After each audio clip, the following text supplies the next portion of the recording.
তিলোত্তমার ধর্ষণ ও খুনের প্রতিবাদে আরামবাগ শহরের বেশ কিছু ক্লাব ও সাধারণ মানুষ দোষীদের শাস্তির দাবিতে প্রতিবাদে মিছিলে হাঁটলেন। হাতে মোমবাতি এবং কালো ব্যাজ পরে মিছিলে অংশগ্রহণ করে শত শত সাধারণ মানুষ। সোমবার মিছিলটি শুরু হয় সন্ধ্যায়।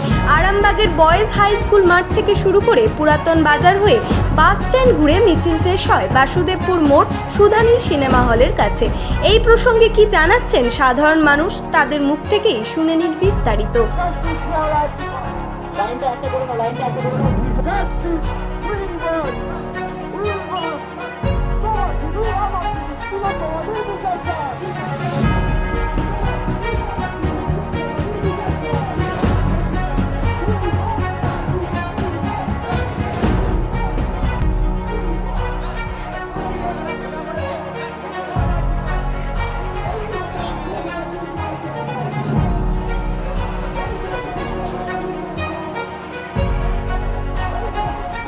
করে যে এক নৃশংস হত্যাকাণ্ড, একটা মেয়ের উপরে যেভাবে অত্যাচার, তার বিচারে আমরা সবাই পথে নেমেছি। এইভাবে আমরা রোজ পথে নেমব যতদিন আমরা বিচার পাচ্ছি।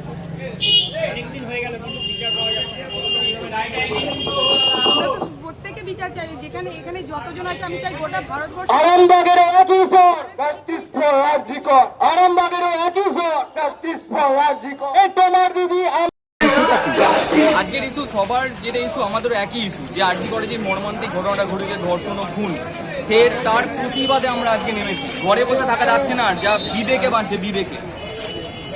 সিবিআই এর উপর কতটা আস্থা আছে? সিবিআই এর উপর আপাতত আস্থা আছে, দেখা যাক কতদূর কি হয়। তবে অনেক দিন হয়ে গেল, এরপর বিচারটা অবশ্যই দরকার।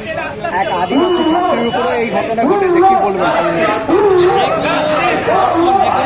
লজ্জাজনক, আমরা সবারই ধিক্কার জানাই। তারও প্রতিবাদ আছে করবো, তারও আছে বিচার চাই।